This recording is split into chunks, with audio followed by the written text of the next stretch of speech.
Wife cheated with her gym trainer, demanded half of everything in our divorce. But she didn't know my dad secretly owned our house and savings. I never thought I'd be posting here, but here I am. I'm a 35-year-old accountant, been working at a local firm for almost 10 years now. I've always been a pretty practical guy, level-headed and all that, and I guess that's why I'm able to stay calm through all of this. Anyway, I'm married to Kathy, who's 33. We've been together for around 5 years but married for 2. No kids, which, looking back now, is probably a blessing. Kathy hasn't worked since we got married. She used to be in marketing, but after we tied the knot, she wanted to take a break and focus on us. I didn't mind. I make enough to support both of us, and I figured it was temporary. We've got a house, a decent savings account, nothing extravagant, but enough to be comfortable. Kathy's been home most of the time, but lately, things started to change. It's hard to pinpoint exactly when I noticed it, but Kathy began acting distant. She'd stay out longer when she went out with friends or to the gym. She stopped being affectionate and would get defensive when I asked what was going on. At first, I chalked it up to stress or just a rough patch in the marriage. But as the weeks went on, I couldn't shake the feeling that something was off. And boy, was I right. One evening, while Kathy was in the shower, her phone buzzed with a message, and out of pure reflex, I glanced over at it. It was from a guy named Derek. I didn't think much of it at first, but something about the way the message was worded felt off. "Can't wait to see you tomorrow, babe," it read. I opened it, and what I found confirmed my worst fears. She'd been seeing Derek, her gym trainer, for months. The texts were explicit, full of plans for the future, plans that clearly didn't involve me. I sat there, frozen, staring at the phone. I couldn't believe it.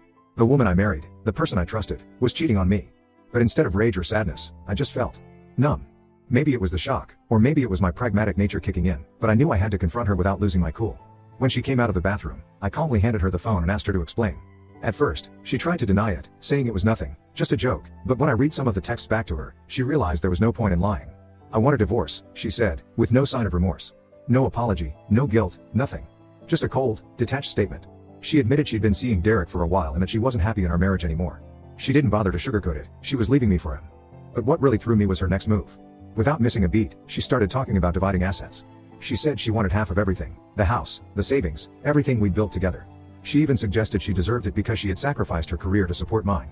I couldn't believe the nerve. I stayed calm, though.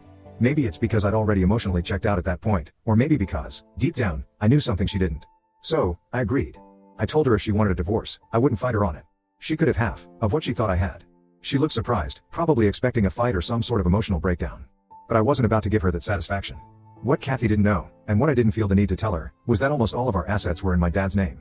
You see, my father is a pretty shrewd man. Years ago, when I first started making decent money, he suggested I put all my major assets in his name. He explained that it would be a safeguard in case anything ever went wrong in the future, whether it be debts, lawsuits, or, as it turns out, a cheating spouse. At the time, I didn't think much of it, it just seemed like smart financial planning. So, when Kathy demanded half of everything, I knew she wouldn't be getting what she expected. On paper, I didn't have much, just a modest bank account, a car in my name, and a few other odds and ends. The house? Technically, it belonged to my dad. The bulk of my savings? Also in accounts under my dad's control. Instead of getting into a messy court battle, I suggested we handle things through mediation. I figured it would be easier and cheaper for both of us that way. She agreed, clearly thinking she'd walk away with a significant chunk of my assets. Little did she know. This arrangement with my dad had been in place for years, and honestly, I had forgotten about it until the divorce talks began. It wasn't that I had planned for a scenario like this, but I can't deny that I'm grateful for my father's foresight. The house we lived in was technically owned by him, as were most of the investments and savings that Kathy had her eyes on. I had always kept a low financial profile in my own name, living modestly enough that no one, including Kathy, really questioned it. As soon as the divorce process started, I told my dad in. He wasn't thrilled about the situation, what father would be. But he understood the importance of keeping everything tight-lipped. We consulted with a lawyer just to ensure that everything was airtight and legally sound. Turns out, everything was in perfect order. Kathy could demand all she wanted, but there wasn't much in my name for her to take. Kathy didn't waste any time. She hired an aggressive divorce attorney, one of those sharks that promises to take everything they can. Meanwhile, I hired a low-key but reputable lawyer, someone who specialized in cases like mine where there were tricky financial dynamics at play. I didn't want to make a big scene out of this, but I also wasn't about to let Kathy and her lawyer push me around. The first step in the divorce process was asset disclosure, which, as you can imagine, didn't go as Kathy had planned. I laid everything out in full, just as required by law. But when she saw how little there actually was in my name, her lawyer's confident grin faltered. I could tell they were both confused, maybe even suspicious, but there wasn't much they could do about it. Everything I provided was truthful, and there were no hidden assets. She then started berating me right there itself while calling me an asshole and accused me of lying. But like I said, I provided everything I had. After a bunch of accusations and raised voices, I left and said that we will discuss everything once she has calmed down. Now, here I am, turning to Reddit because I'm not sure if I've handled this the right way. So, Reddit, am I the asshole for agreeing to give her half of what's mine while knowing she's not actually getting anything close to what she expects? Update 1. So, things are starting to heat up. After the initial asset disclosure, Kathy was in complete disbelief. She clearly thought I was hiding something while accusing and berating me, and her lawyer wasn't much better. The look on his face when they saw the modest numbers on paper was priceless. It didn't take long for them to start demanding a more thorough investigation. Kathy kept asking where all the money was, the house, the investments, the savings she assumed we had. She couldn't believe that after years of marriage, there wasn't more to split. Her lawyer quickly hired a forensic accountant to dig deeper, thinking I had stashed money away in hidden accounts. At first, I was a little nervous. Not because I had anything to hide, but because I knew this would only prolong the whole process. But after talking with my lawyer and going over everything again, I realized there was nothing they could find. Legally, everything I had claimed was 100% accurate, and there was no trail that would lead them to the assets in my dad's name. As the investigation dragged on, you could see the frustration building on Kathy's face.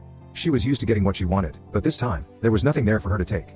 It's like she couldn't wrap her head around the fact that she was walking away with next to nothing. Kathy's next move was to try and argue that she had contributed significantly to my career and our lifestyle. She claimed that by staying home and managing the household, she had enabled me to focus on my work and advance in my career. While I'll admit that having her take care of things at home was helpful at times, it wasn't as if I was running a Fortune 500 company. I'm a mid-level accountant, and my job has been pretty stable for years now. There wasn't some meteoric rise in my income that she could point to and say, I helped him get there. Still, she tried. She pushed the idea that she had sacrificed her own career in marketing to support mine, but the truth is, she hadn't worked long before deciding she wanted to stay home. And even then, it was a choice she made, not something I ever asked of her. Her lawyer brought this up repeatedly, trying to paint me as someone who had benefited from her sacrifice, but again, there wasn't much to support that claim. At one point, they even tried to involve my parents in the proceedings. Kathy wanted to prove that they had been giving me money under the table, or that I had been hiding assets with their help. This part made me especially angry. My parents had nothing to do with this, and dragging them into it was a low blow. Fortunately, my lawyer was able to shut down those attempts pretty quickly, but it was clear Kathy was getting desperate.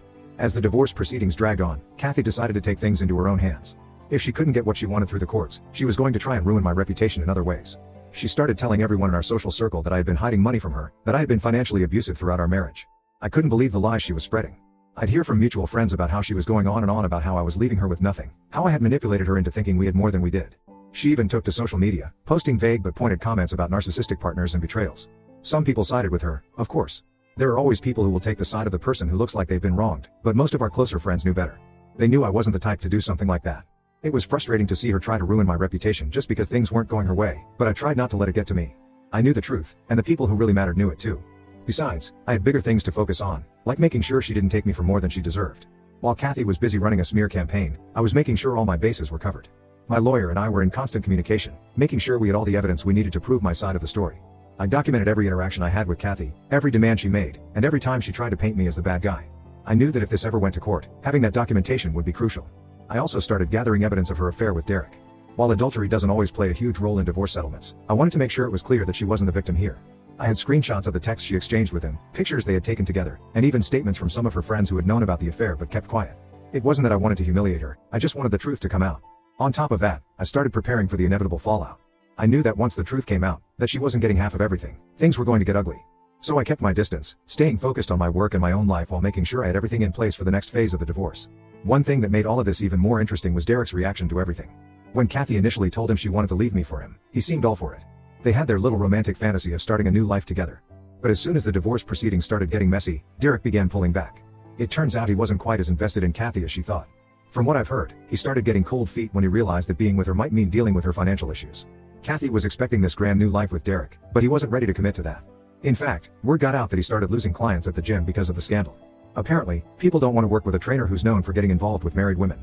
Now, Derek's been trying to distance himself from Kathy, and she's starting to realize that maybe this wasn't the fairy tale she thought it would be. I almost feel bad for her, but then I remember everything she's done. As for me, I'm feeling conflicted. On one hand, I feel vindicated. I'm glad that I protected my assets, and I'm glad that Kathy isn't walking away with what she expected. But at the same time, I can't help but feel a bit sad. This was my marriage, after all. I loved Kathy once, and I thought we'd build a life together. Seeing it all fall apart like this is tough, even if I know it's for the best. Update 2. Things have taken a pretty wild turn since my last update. Kathy is getting desperate, and it's starting to show in the worst ways. She's clearly realized that she's not going to get the payout she expected from this divorce, and now she's trying to make my life hell. The latest is that she's been making threats about ruining my career and my reputation at work. She told me flat out that if I didn't make things easier for her, give her more money, she would make sure everyone at my firm knew what a scumbag I was. At first, I wasn't sure what she meant, but it became clear when she started showing up at my office unannounced. The first time, she was calm, pretending like she just needed to talk. But when I told her there was nothing more to discuss, she snapped. She started raising her voice, saying things like, "I'll make sure everyone here knows the truth about you." Fortunately, I was able to get her out of there before it escalated further, but it's clear she's becoming unpredictable. Her behavior at home, well, her temporary home with her parents, has been erratic too. After realizing she wasn't going to walk away with the big payday she expected, she moved back in with her parents. From what I've heard, things haven't been going well for her there. Her parents are supportive, but they're not exactly thrilled with how everything's played out. I guess even they see through her victim act. Mutual friends have told me that she's been lashing out, getting into arguments with her family, and acting like she's on the verge of a breakdown. The legal side of things has gotten more problematic as well. Kathy's lawyer is trying everything they can to dig up dirt on me. They filed motions to subpoena my parents' financial records, even though my lawyer has repeatedly explained that my parents' assets are not up for grabs in this divorce. It's a clear attempt to rattle me, but it's not working. Kathy's team also filed a motion to depose my colleagues at work, hoping to find something, anything, that might suggest I was hiding assets or receiving under-the-table income. They're grasping at straws, but it's exhausting to deal with. Every time we think we've handled one of their requests, they come back with another. The whole situation is starting to feel like a never-ending chess match. Every move I make, Kathy and her team try to counter. But I've been staying one step ahead, thanks to my lawyer and the airtight legal protections my father set up years ago. Still, it's draining, and I'm not sure how much longer I can keep this up before we end up in court for real.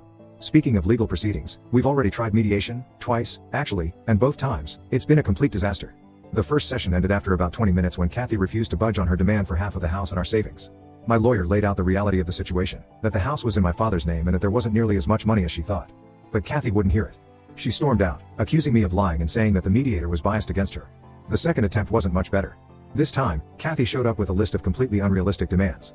She wanted full ownership of the house, half of all our savings, even though they barely exist, and alimony for at least 5 years. When my lawyer calmly explained, again, that she wasn't entitled to any of that, Kathy lost it. She started yelling about how she had sacrificed everything for me and how I was leaving her with nothing. I sat there, trying to stay calm, but inside I was fuming. She was the one who cheated. She was the one who wanted the divorce. And now she's acting like I'm the one ruining her life? It's unbelievable. After that session, it became clear that this divorce is heading for court, whether I like it or not. On top of that, Kathy's been borrowing money from her family and friends to cover her legal fees. She clearly didn't expect the divorce to drag on this long, and now she's running out of funds. I'm not exactly sure how she plans to keep paying her aggressive lawyer, but that's not my problem. The more desperate she gets, the more erratic her behavior becomes.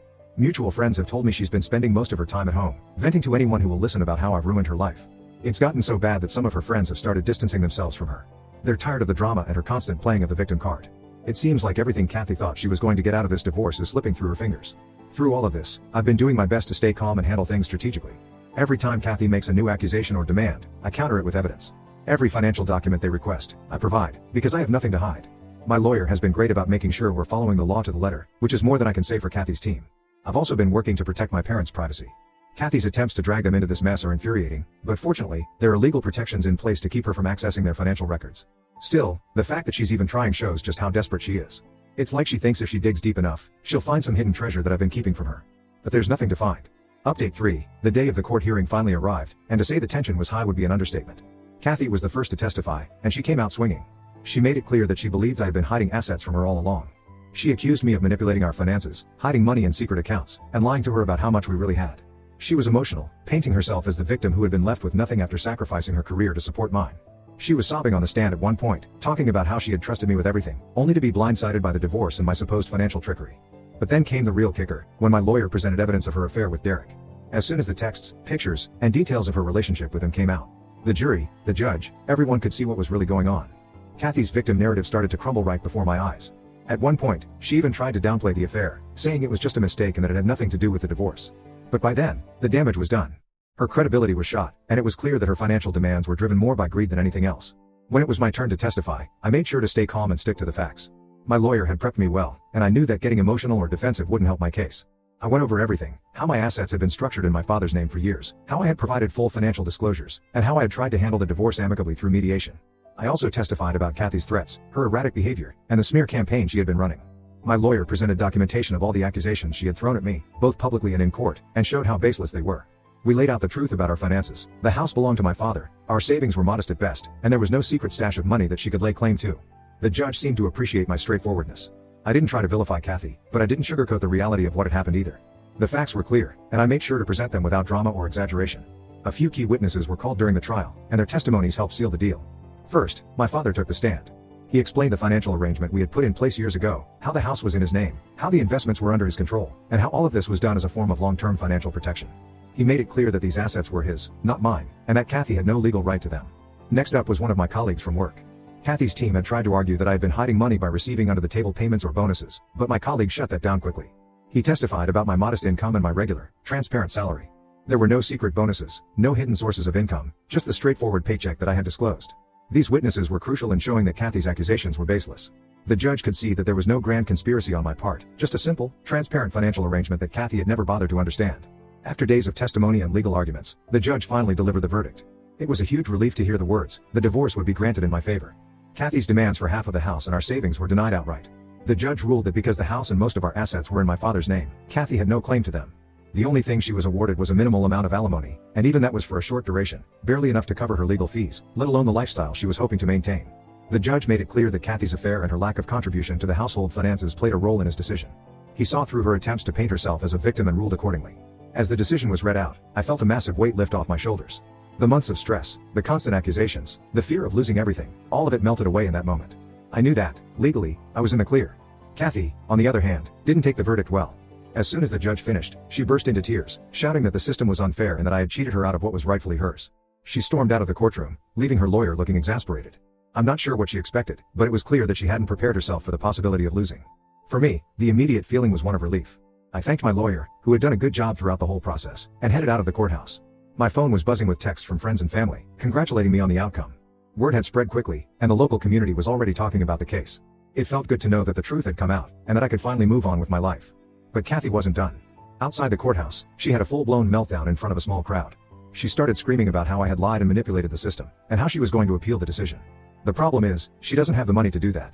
Her lawyer made it clear during the proceedings that she was running out of funds, and from what I've heard, she's still borrowing money from family and friends just to get by. That being said, I'm incredibly grateful for my father's advice and foresight when it came to protecting my finances. Without his help, who knows what kind of mess I'd be in right now. I'm also thankful for the support of my friends, family, and colleagues, who stuck by me even when Kathy was spreading rumors and trying to destroy my reputation. Looking forward, I'm hopeful. I know it's going to take time to fully recover from this, both emotionally and financially, but I'm ready to move on with my life. I've learned some valuable lessons from all of this, and I won't be making the same mistakes again. For now, I'm just focusing on getting back to a sense of normalcy and enjoying the peace that comes with having this chapter finally closed.